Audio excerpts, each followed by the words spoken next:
Bloomberg Audio Studios. Podcasts, radio, news.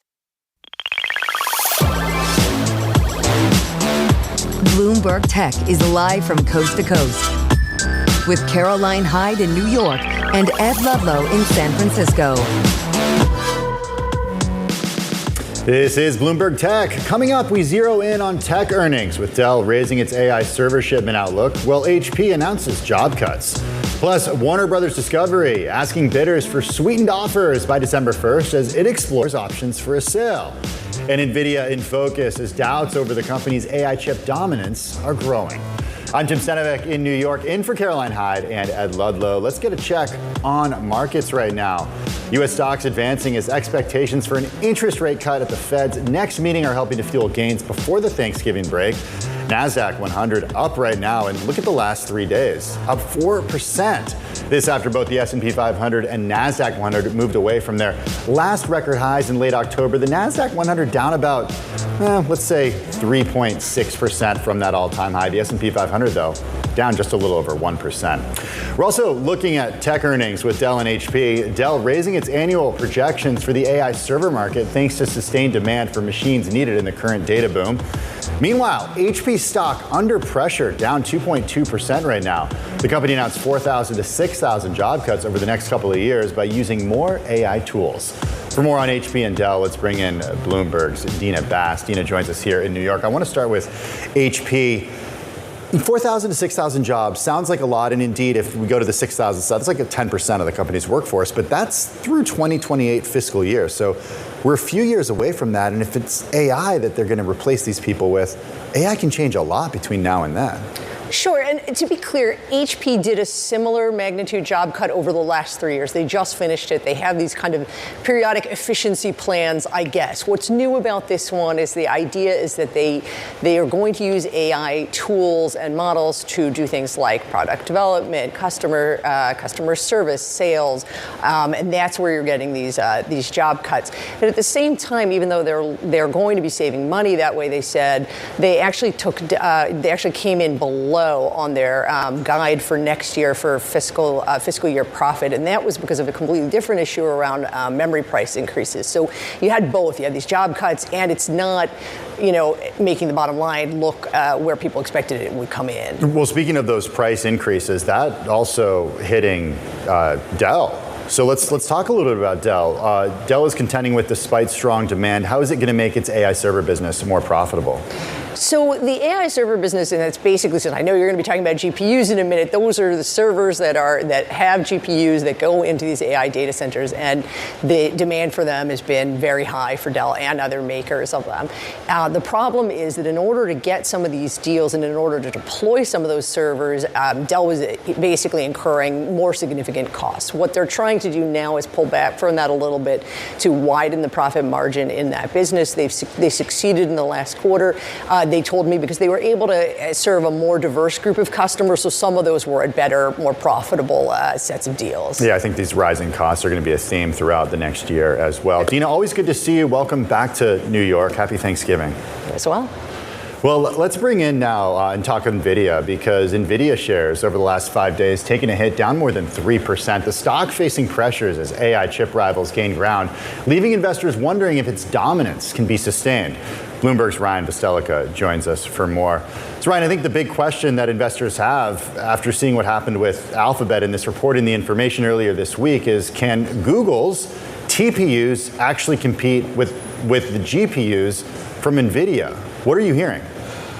Hey, good morning. Thanks for having me. So I would say that while there are a lot of differences between NVIDIA's chips and Alphabet's are designed for one specific purpose, which is working with AI workloads in the cloud, which is really the dominant use case for a lot of the AI infrastructure that's being done right now. So there is certainly a very big market for the TPU chips, as we saw with the Anthropic deal that was announced a couple of weeks ago, and with this report with Meta Meta. So that opens up potentially a huge new market for Alphabet, and it does put Nvidia's market share under a little bit of pressure. Now, this is still very early days, and it's not like Alphabet is out there selling chips to people in the same way that Nvidia is, but certainly people are reassessing what our market share is going to look like over the coming years, and if Nvidia's is a lot smaller than previously expected, what does that mean for the stock? What does that mean for the valuation? What does that mean for its expected growth rates going forward?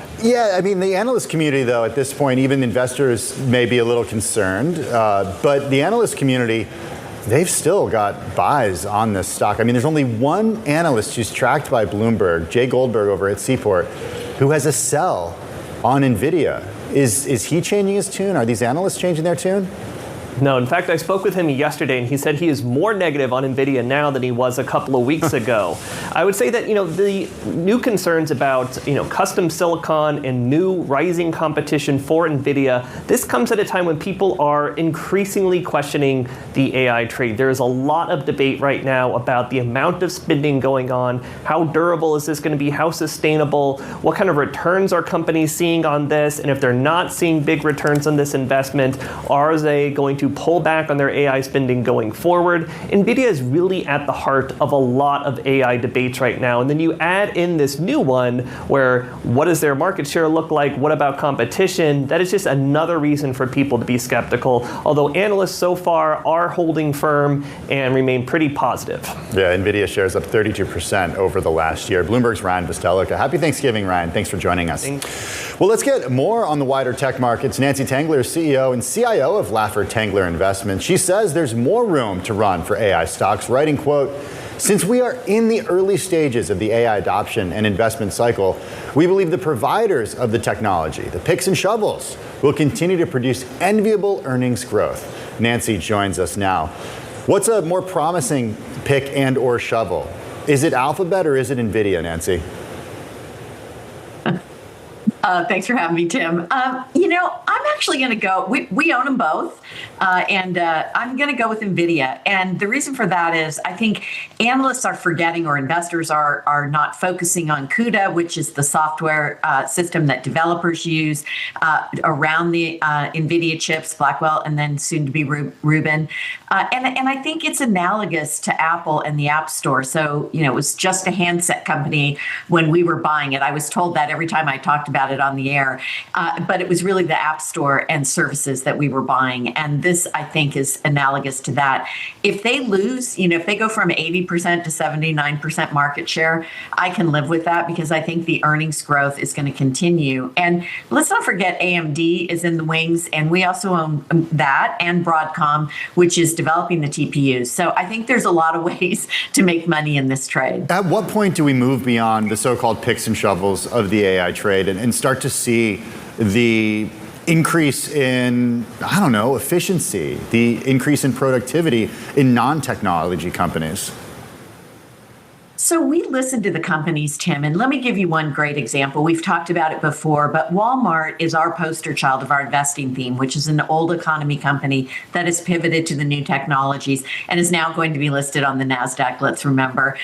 So they had 6% revenue growth, pretty good for Walmart, but 27% in e-commerce. That was also interesting to me, but what really got my attention was that delivery speeds were up 35% of digital orders are arriving in under 3 hours. They're also using automation in the fulfillment center, so 50% of their orders are fulfilled automatically via robot. We own the company that did all that for them, Symbotic.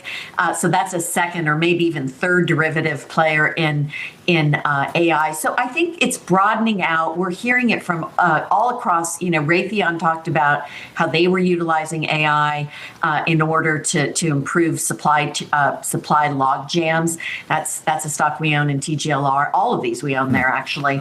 So I think it's important to start listening to the companies, paying attention to who's seeing margin expansion, and we're definitely seeing it at the company level. Nancy, if we were talking a week ago, I think we'd have started our conversation focused on the idea of a bubble, maybe concerns about CapEx spending, the hand-wringing that we saw last week over some of these valuations that has seemed to recede just a little bit this week.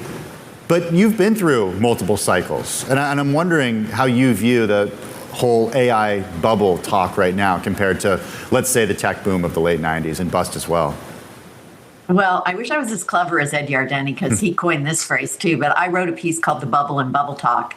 And I think it's important to note a couple of things. In the 90s, from 96 to 2000, the growth stocks that whose valuations were skyrocketing were actually experiencing contracting earnings. We're not seeing that now. The growth stocks in this particular technological revolution are experiencing about 20% growth on average. CapEx was also something that was healthy and then accelerated through the entire decade. We're just now starting to see that ramp up in the last couple of years. So I think it's important. And then these companies have fortress balance sheets and all this. I don't want to say, I am going to say nonsense around Oracle. I think it's important to remember that this is a company that's always had a ton of debt. Debt to equity was 427% at the end of the quarter. That's down from 780% year over year. This is all before they issued the $18 billion in debt for the open AI data center build out. This company has a history of using debt, but the PPE is up 130% year over year, while debt is only up 9%. So debt to equity will decline. So you're not concerned at all about the price of 5-year CDSs for Oracle rising to the highest going back to October 2022? That's not concerning you? It is. It's a pair trade, though. What concerns me more is the concentration in the market around OpenAI. And I think that has to sort itself out. Now, Satya Nadella would tell you that data centers are fungible. If we don't use it for this, we'll use it for that. And I think that's certainly true. But I am concerned about the spend. I mean, that's a company with a burn rate, right? OpenAI, yeah. 10 billion in revenues and trillions in spend. Oracle has other businesses. They can change, shift directions, use data centers for cloud computing. I don't like the pair trade, but I think we were added to it a couple of days ago. And I think from here, we're going to be talking about fundamentals instead of, it became the narrative stock for this bubble is overdone. We're not in a bubble. Yeah, those September highs that we saw for Oracle, I mean, we're down significantly from those, but still up 7.8% over the last year and about 20% so far this year. Nancy Tangler of Laffer Tangler Investments. Always good to see you. Happy Thanksgiving. Well, Uber is going to begin offering driverless trips in WeRide vehicles around parts of Abu Dhabi.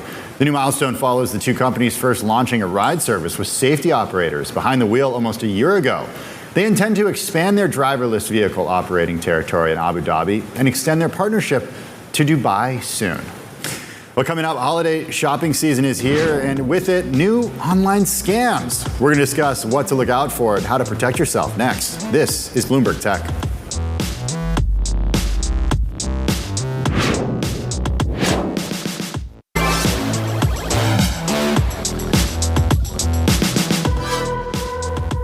Holiday shopping sales seem to start earlier and earlier, but this year's Black Friday and Cyber Monday deals might not be as steep. Bloomberg opinion columnist Andrea Felstead has a piece out, and she writes that tariffs will cause retailers to offer smaller discounts. In the quest for deals, shoppers may be tempted to turn to new websites or click ads for deals that turn out to be scams. Teresa Payton is former White House CIO and current CEO of the cybersecurity firm Fortalice Solutions. She joins us for more. Good to have you on the program. I'm always thinking that we're, in this day and age, we can easily become victims of fraud or victims of scams. But why does it happen with increased frequency during heavy shopping seasons like Black Friday? Well, we're all busy, and many of us are looking for extra deals and extra bargains this year, like you mentioned earlier, because of the tariffs. And with that, we're getting bombarded on social media with things that look really cool and hot, and we want to make sure we get the deal, we get it quickly before they run out. And don't forget, criminals and fraudsters now have AI as a tool at their fingertips. And so it's making it very cost effective for them to target you and me while we do our holiday shopping. Okay, so I want to get to what we can do to protect ourselves. But before we do that, Teresa, how are they using AI to target us? What does that look like, and how could that look differently than the scams that we're used to? Yeah, so they're basically reverse engineering websites that you or I might go to that are legitimate websites. And then they're doing things like a play on the name and then setting up imposter social media accounts and basically jumping into your feed. Then you follow this great deal. And then the next thing you know, you're buying from a scammer or a fraudster, not from the actual website that you think you're visiting. They're also spinning up businesses using bots to actually give themselves great reviews. So it all looks like it's on the up and up, but just a little bit of diligence and a little bit of research, you'll be able to figure out and spot the scam sites and the fraud sites pretty easily. Okay, you mentioned diligence and research. You shared with our team reputation checkers for websites. I had never actually even heard of these or used them before. Should these be part of our diet when it comes to healthy shopping? Yeah, I love the fact that you brought this up because I personally use these websites, especially if I'm going to a site I've never ordered from before, even if I have a friend or a relative tell me they've used this site. So things like Scam Advisor, URL Void, Trustpilot, and I will post these on my social media accounts.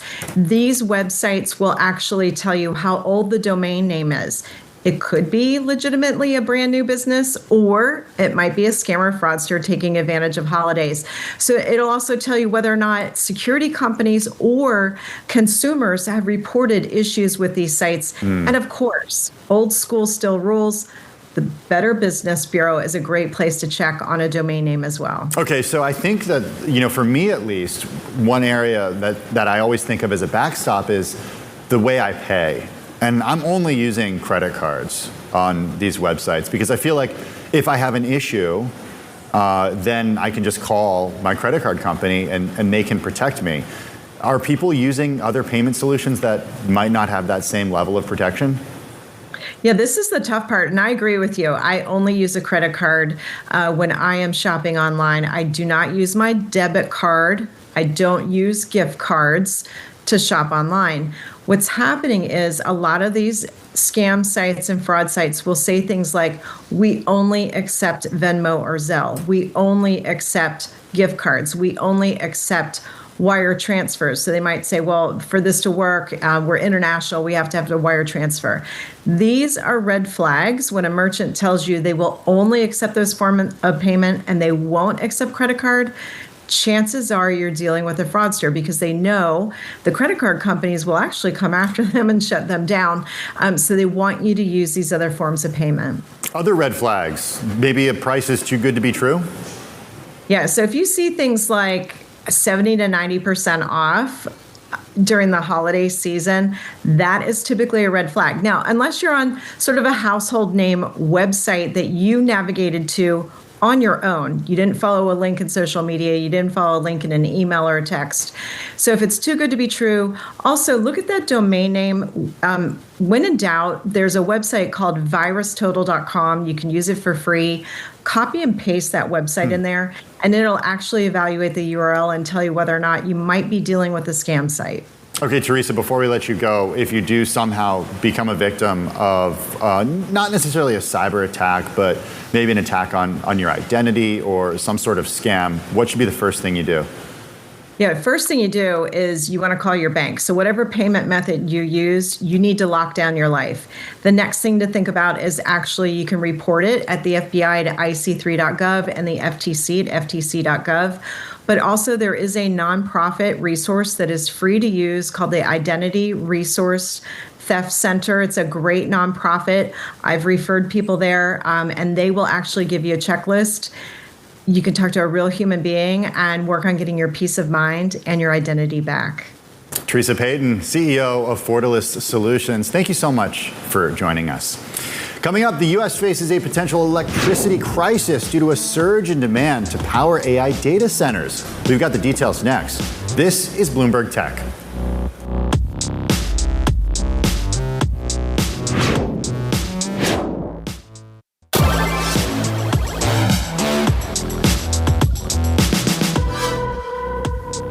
Well, today we take a look at America's power system. It was already under stress even before the AI boom. Now, with AI data centers coming online, a new Schneider Electric analysis foresees the U.S. facing a potential electricity crisis. This as the surge in demand comes at odds with the reality of aged and vulnerable grids. Bloomberg's ESG reporter, Alistair Marsh, joins us from No More. Alistair, how does an electricity crisis manifest in the United States? Certainly higher bills is part of that, but are we talking rolling blackouts here for many Americans? Well, essentially, the Schneider Electric data shows that the massive amount of power demand, so power demand in the US has basically been flat for about 2 decades. And all of a sudden, with the advent of AI, or the kind of the vast AI acceleration that we're seeing in the US, with the billions of dollars of capex being put to work and the massive build out of data centers, you suddenly have this surge in demand. Add to that increased electrification, add to that onshoring of manufacturing, and you suddenly have this sort of crisis moment where the energy infrastructure in the US has not been invested in and not been built out particularly aggressively for a period, meets a very aggressive build out of AI. And so we're going to reach, according to the Schneider data, we're going to reach a crunch point in about 3 years, in 2028. That's the moment they say that the supply available on the system will no longer be able to meet demand unless we start eating into emergency reserves of power, which are saved for moments of extreme weather or cyber attacks and so forth, all of which means that the grid is basically going to become under increased strain and going to be increasingly vulnerable. You cover ESG for Bloomberg News. You're joining us from London. I'm not going to make you weigh in on the politics of infrastructure spending here in the United States, but it's very political, like so much spending is. Is there foreseeably a way that even if the U.S. had the money, they could reliably upgrade the grid's weak points with enough, in enough time to be ready for this surge? The short answer is no. I mean, you're kind to let me not weigh into US politics, but there is both a political issue here. I mean, you see it with recently power prices are on the ballot in New Jersey, and they'll be increasingly on the ballot, and that could turn against the AI build out if there's a sort of political groundswell against that. But also there's a geopolitical element here where the US is in a race with China to be kind of the AI superpower, and China has, while you could argue that the US has the advantage in terms of tech and chips, actually China has a structural advantage with cheaper, abundant power, and that might be, according to some analysts, something that wins out in the long run. And so what Schneider is saying here, to go back to actually answer your question, is that no, you can't fix this in the 3-year period, because you can't build enough generation and enough transmission in that period, because most of those projects would take 10 years to build. Therefore, you need to find ways at the margin, what are sometimes called grid enhancing technologies, batteries, storage, microgrids, other things that can kind of build out extra capacity to that don't require kind of those large, long infrastructure build-outs that just won't be ready in time.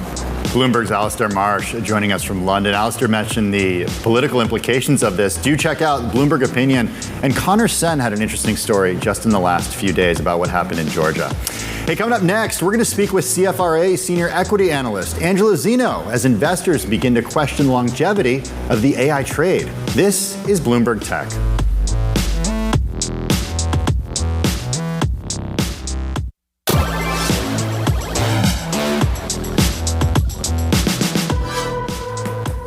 Welcome back to Bloomberg Tech. I'm Tim Stenovec in New York, in for Caroline Hyde and Ed Ludlow.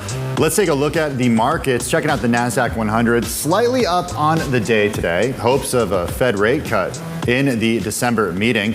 Meanwhile, also taking a look at Alphabet and Nvidia. Nvidia facing concerns that its market share in semis used in AI computing is slipping, following a report suggesting Google's AI processors are gaining ground. Google down on the day 1.2%, Nvidia higher by 1.8%. This comes as Nvidia celebrated Google's achievement earlier today, but also saying the chip maker is still, quote, a generation ahead of the industry. It's the only platform that runs every AI model and does it everywhere computing is done. This is a tweet from the Nvidia newsroom, or a post on X, I should say, from the Nvidia newsroom. Let's get more with Bloomberg Equities reporter Carmen Reinecke. Carmen, it does seem like investors are starting to feel like Alphabet's Google could be gaining when it comes to market share in what Nvidia has absolutely ruled, but still the analyst community at this point is not really convinced. What are your sources telling you?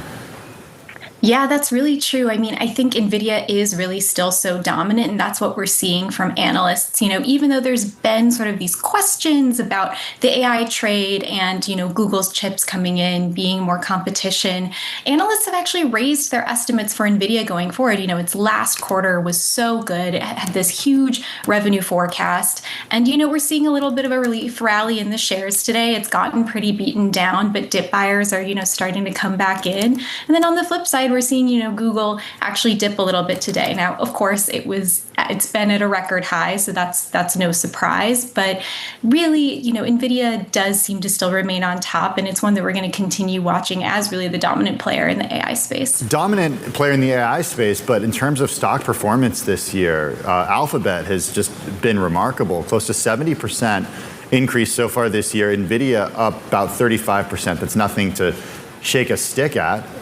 Also, Alphabet approaching a $4 trillion market cap, where Nvidia is, above $4 trillion. Are analysts more bullish on Nvidia, or are they more bullish when it comes to Alphabet? I think analysts are really bullish across the board on both companies. They're so big and they do so many things so well. But, the market cap thing is really interesting. We're watching all of those companies very closely. It's always been sort of Apple and Nvidia jockeying for the top spot, the biggest company in the world. But, Google's really in the mix now.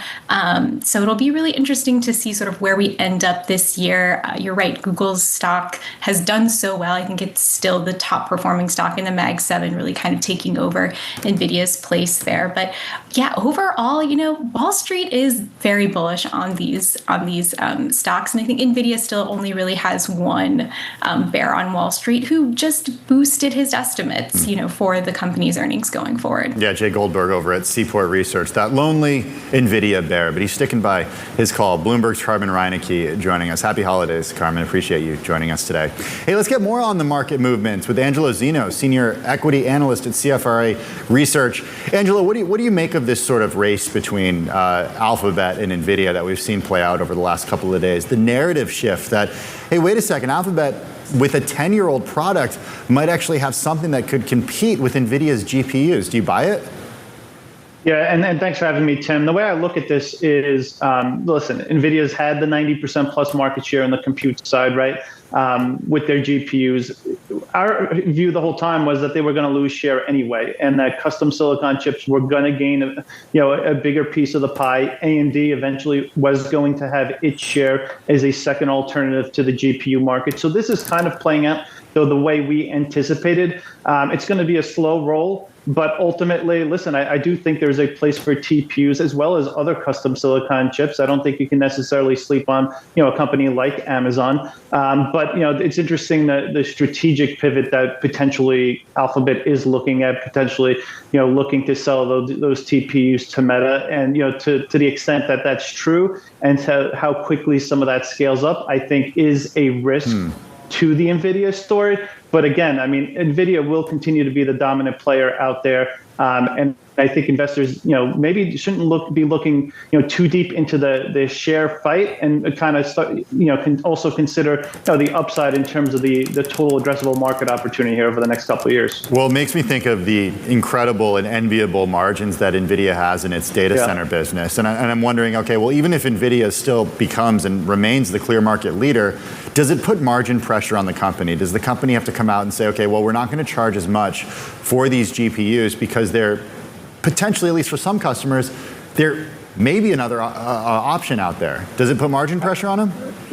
I think that's an interesting point. The way we look at this actually is a little bit differently. I mean, when we think about kind of these next gen offerings that NVIDIA is set to roll out, and we're big believers that, listen, NVIDIA is a generation ahead. They will continue to be, leaders in terms of technology advancements. But as you roll out Rubin, and Rubin doesn't really have kind of the step-up function, to Blackwell the way Blackwell had relative to Hopper. But you get to Rubin and then Rubin Ultra, you're going to see some significant content growth here over the next couple of years from NVIDIA in the data center. So that should continue to hold up their revenue trajectory, as well as the margins here for the company.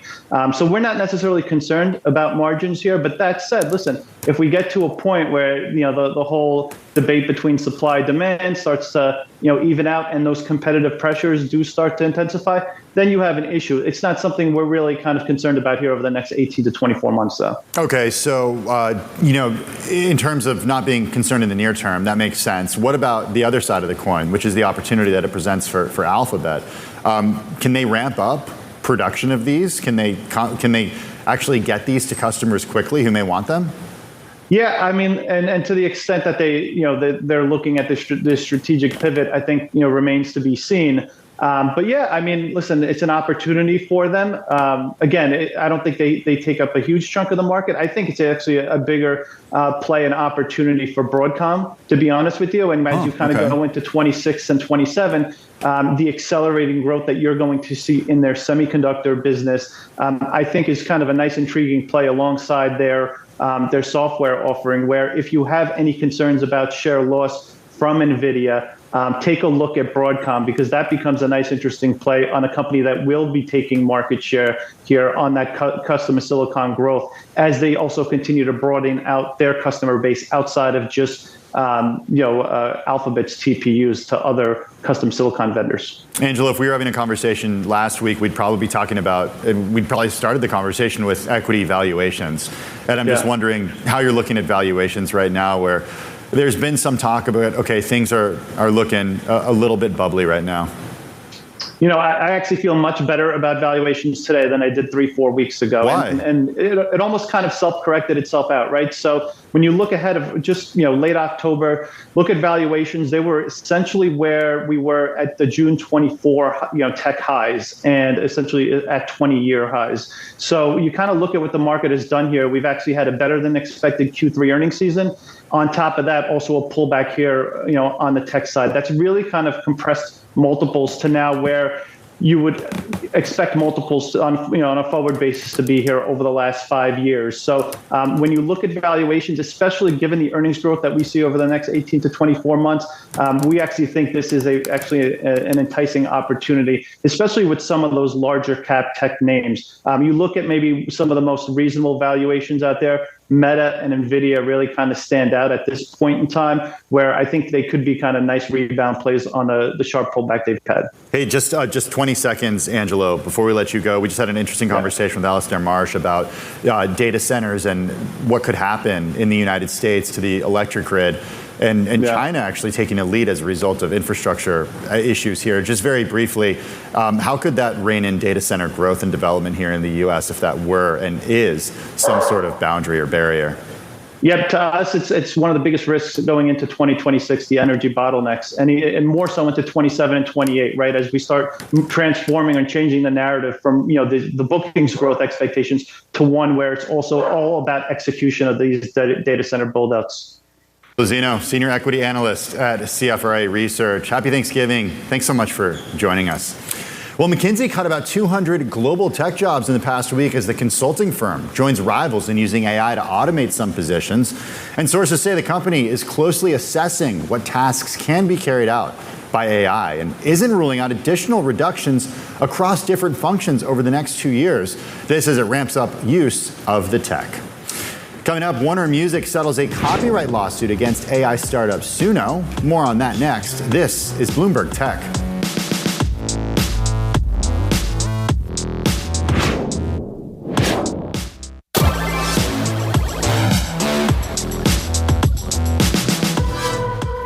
Warner Music Group and AI music creator Suno have settled a copyright lawsuit and agreed on a new partnership in creating music. Suno was accused by Warner Music and other major record labels for using copyrighted material without compensating artists or their companies. For the latest, Bloomberg Music and podcast reporter Ashley Carmen joins us now.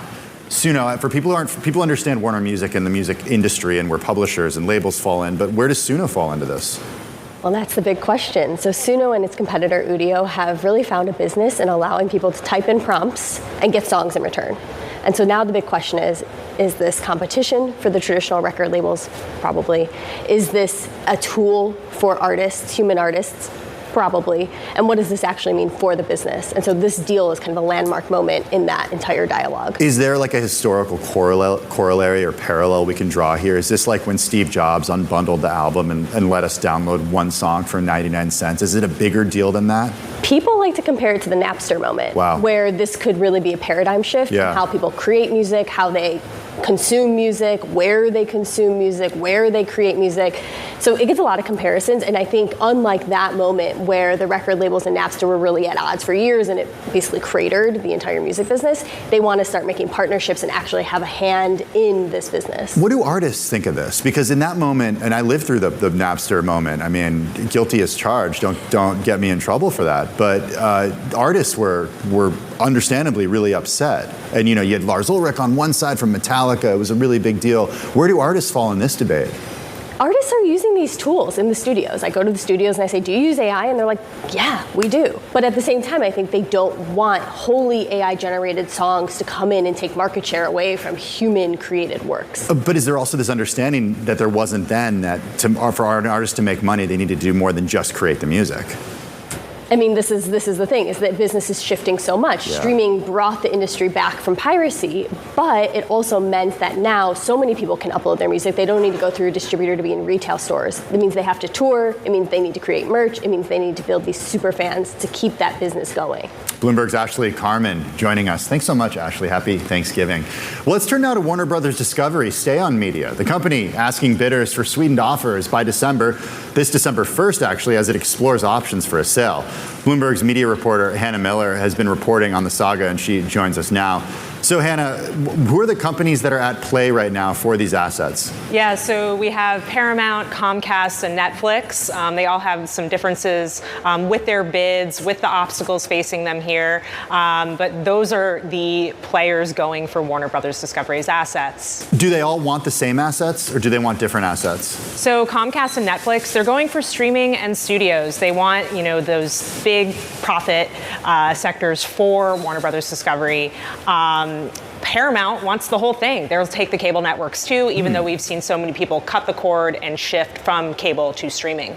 From a regulatory perspective, is that a harder barrier, or does it kind of not matter given what we've seen from this administration and the way that media has changed in recent years? Because CNN is part of that, and CNN and CBS living side by side, a network and cable, when it comes to news, that could be a challenge, no? Yeah, it's a great question. It's something a lot of investors are thinking about.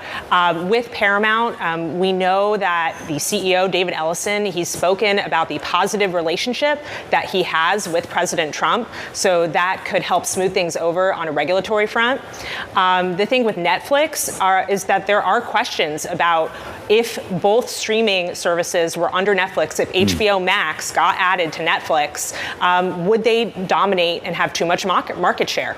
Wow, I can't believe we're talking about streamers and antitrust. That's kind of where we are in this world. Hannah, before we let you go, David Ellison is one David we're thinking about. David Zaslav is another David that we're thinking about over at Warner Brothers Discovery. What happens to him after this? Yeah, so the role he plays with whatever shakes out, that is a big factor here. We know he's someone who still wants to stay in the mix. And I think a lot of the investors, the shareholders, they're all thinking about what role Zaslav will play after a deal. Bloomberg's Hannah Miller. Hopefully she's not too busy during the holidays staying on top of this deal. Appreciate you taking the time. Well, coming up, we're going to talk to the startup that's using AI to help restaurants identify ingredients that could be allergens or restricted under some diets. It's an issue restaurant chains in California soon won't be able to ignore. This is Bloomberg Tech.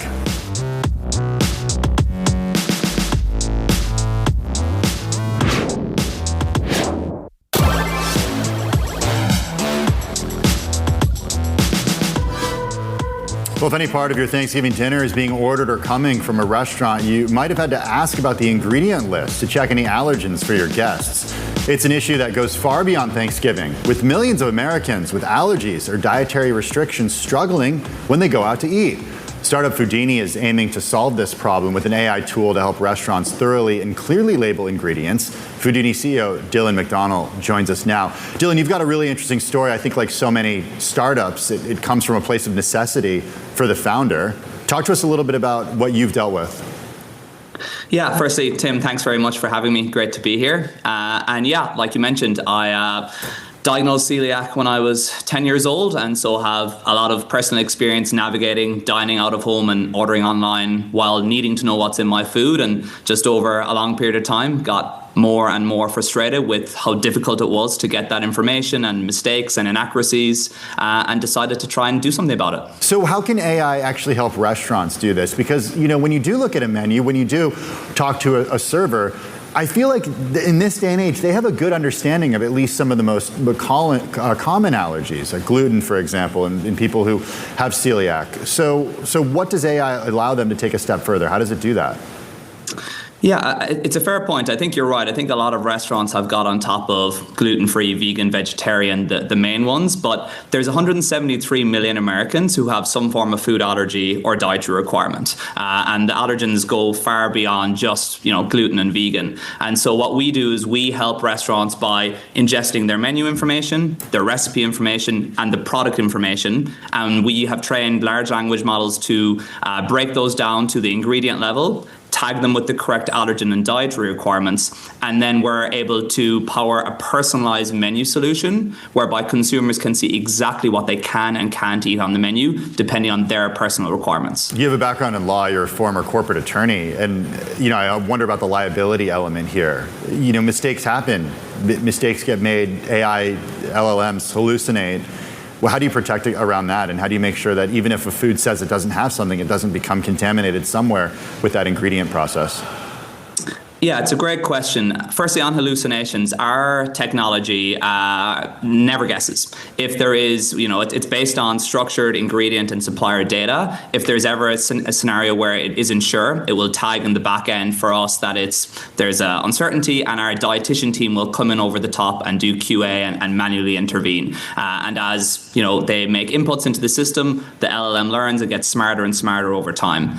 From a legal liability standpoint, we would argue that not having any documentation on allergens is a much higher risk, because right now you have a member of staff who's likely not trained on all the ingredients and all the allergens and all the menu items, and they're the line of protection for the restaurant between the consumer and a potentially life-threatening incident. And 54% of all allergic reactions in restaurants occur after the staff have been notified. Wow. And so that tells us that the current system of dealing with this by word of mouth isn't working. So Dylan, how does it work? Is it a two-sided market where you have to get the restaurant or the restaurant chain to add your technology, but then also get people who have these allergies to use it? Yeah, so we partner with the restaurant chains, food service operators. We ingest their menu, recipe, product technology from various tech stacks. And then how it works typically is they put a QR code in venue on physical menus and menu boards, and a digital link on their website. This is the most basic integration. And then when consumers come into the physical environment or digital environment, they scan the QR. It prompts them to create their dietary profile where they can choose from over 150 different allergens and dietary requirements. And then instantly it will show them, here's exactly what you can eat. Here's what you can eat with a modifier and what that modifier is. And here's what you can't eat and why. So it's completely personalized based on their requirements. And the consumer discovers this in the restaurant's environment. Senate Bill 68 in the state of California, this is effective next week. It's going to require major chains to provide detailed allergen info. Many people argue this is a major step toward transparency. How has that increased adoption of your product? Yeah, so just on that, it was signed by Gavin Newsom a month ago. It becomes effective 1 July 26. And so what it in essence requires is every restaurant chain and food service facility with 20 plus locations nationwide, where at least one of those is in California, to label all of their physical and digital menus for the major 9 food allergens. So this is obviously a major step change for restaurants. They can do it one of two ways. They can either physically annotate every one of their menu items with those allergens, or they can use a digital, like a QR code that links out to a digital allergen menu. And that's obviously what we do. And from speaking to a lot of the bigger chains recently, as you might imagine, their strong preference is to use a digital mechanism. And so we're getting a lot more inbound than we certainly were a few months ago, which is fantastic. But we continue to work with, like I said, with independents, chains, food service facilities of all types. Dylan McDonnell, he's founder and CEO of Foodini, joining us from Santa Monica, California. Well, that is going to do it for this edition of Bloomberg Tech. Do not forget to check out our podcast.